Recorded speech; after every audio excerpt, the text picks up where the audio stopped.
long as the Earth was flat, mapmakers had it easy.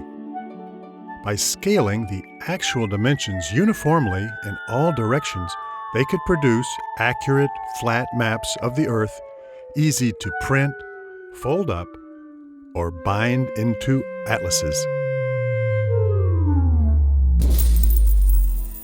When the round Earth, however, rolled around, life became harder.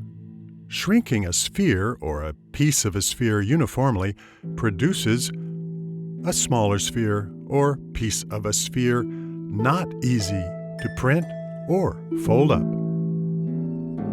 This movie tells the story of how the search for a good way to make flat maps of curved surfaces had important consequences for mathematics. Our story begins during the Age of Exploration. In 1569, a Flemish mapmaker published a world map with the title, A New and Improved Description of the Earth Adapted for Use by Sailors.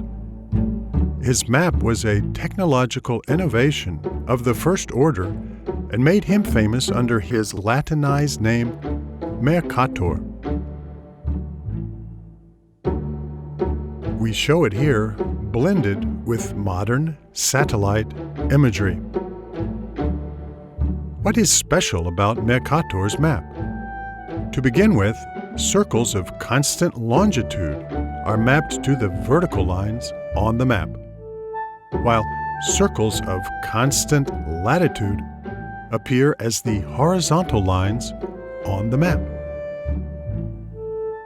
Thus, the cardinal directions, north, south, east, and west, always appear on the map as up, down, right, and left. But that's not all.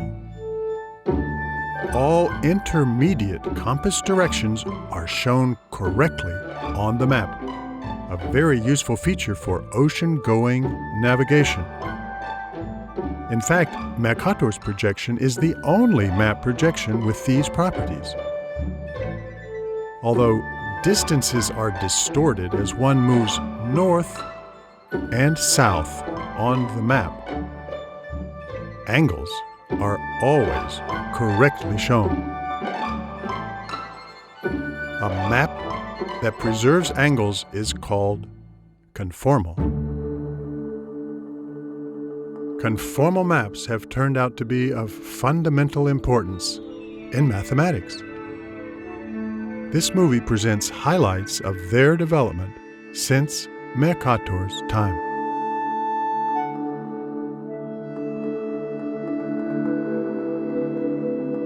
One of the simplest conformal maps is stereographic projection, in which a sphere resting on a plane is projected onto the plane from the top point of the sphere.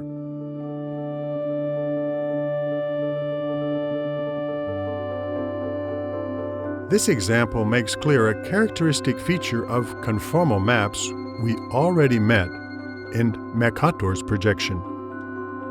While angles are preserved, distances are not.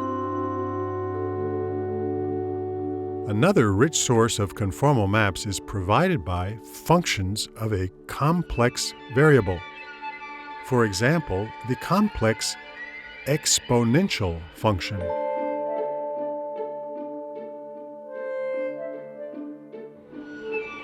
The complex sine function.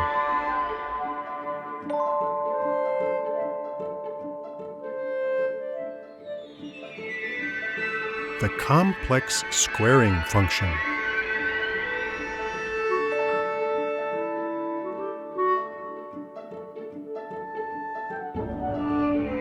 The complex reciprocal function.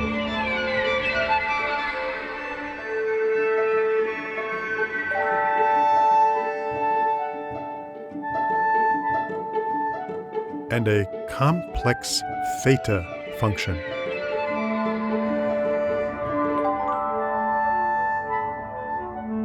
Let's return now to Mercator's map. Although no one knows exactly how Mercator produced his map, mathematicians later showed it can be explained using two conformal steps. First, the sphere is flattened out onto the plane using stereographic projection. Here, a magic brush performs the projection from the sphere onto the plane.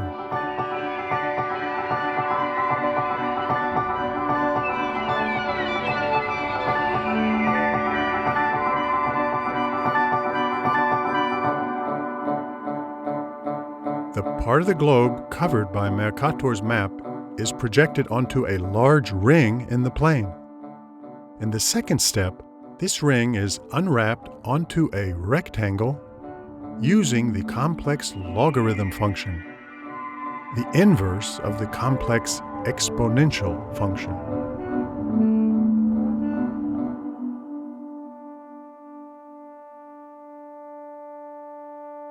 In the title sequence, we saw that every letter could be conformally mapped onto a rectangle. Is it always possible to find a conformal map between two shapes?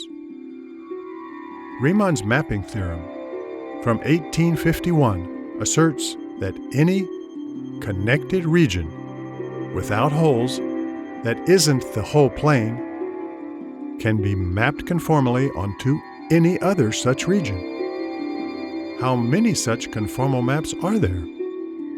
To answer this question, consider conformal maps from our chosen shape to a disk.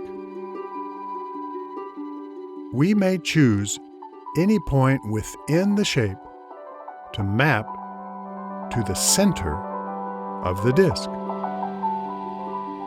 The conformal map is then uniquely determined up to a rotation of the disk.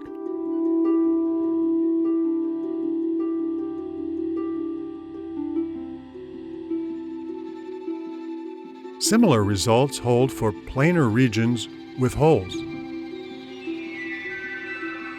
Such regions can be mapped conformally onto regions bounded by several circles.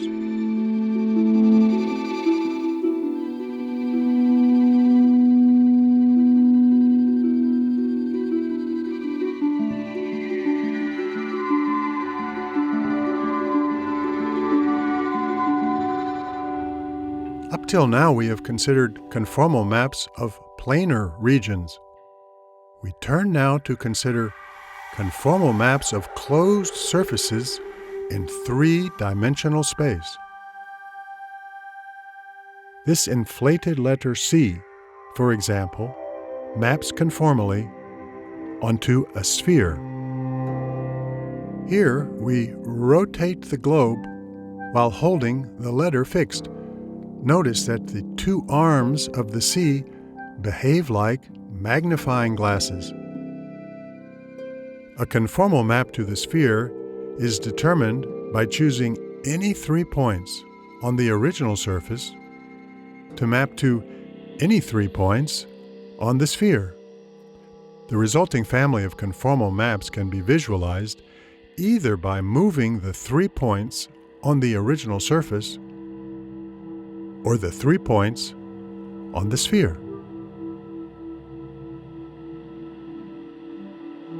Not all closed surfaces can be mapped conformally onto a sphere. This inflated letter A, for example, has one hole. Such a surface is called a torus. A torus can be cut open along two closed curves sharing a common point, so that the cut-open surface maps conformally onto a parallelogram, in this case, a rectangle. The position of the cutting curves on the surface is arbitrary. They can be moved without changing the rectangle. We now replace the original checkerboard pattern with a design that more clearly reveals the translational symmetries of the rectangle. We see the top and bottom edges can be translated onto one another, as can the left and right edges. In fact, translated copies of the rectangle cover the plane without overlap. In this way, every torus can be unrolled conformally onto a tessellation of the Euclidean plane.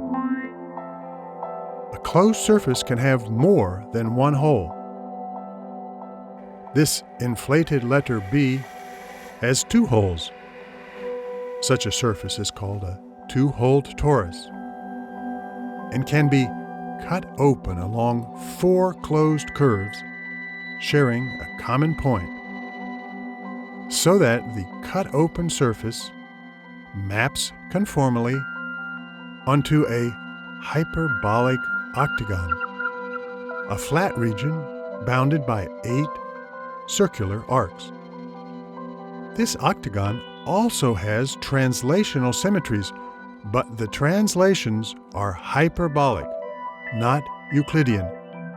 The hyperbolic plane appears here as the unit disk. In this way, every two-holed torus can be unrolled conformally onto a tessellation of the hyperbolic plane.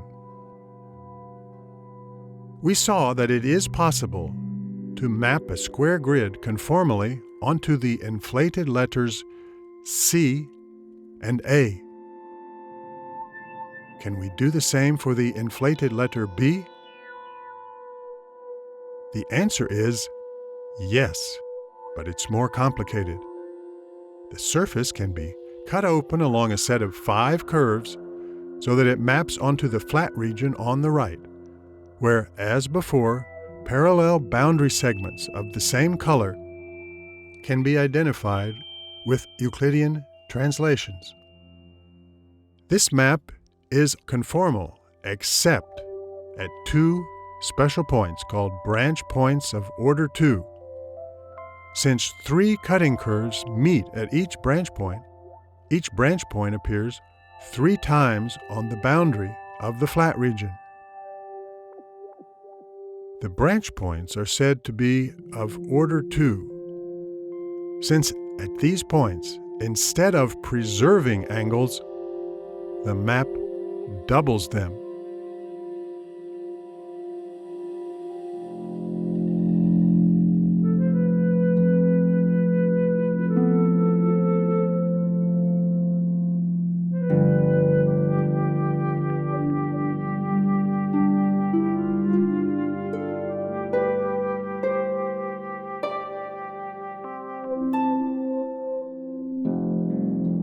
The history of conformal maps does not end here.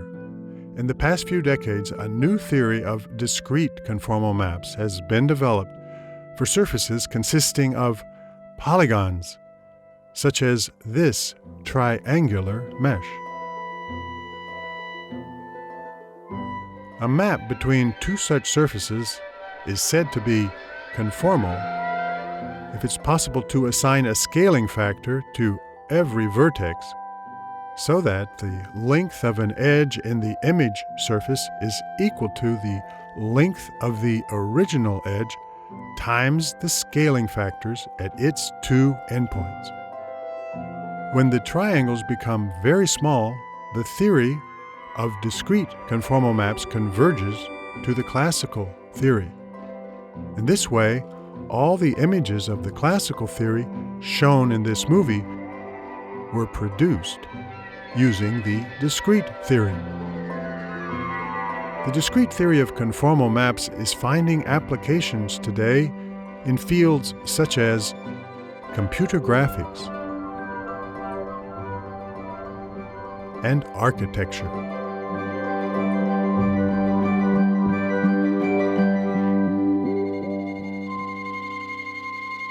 We hope you have enjoyed the story of how one simple question, how can you make good flat maps of curved surfaces, led to the discovery of conformal maps, and how this developed into an important and still thriving branch of mathematics.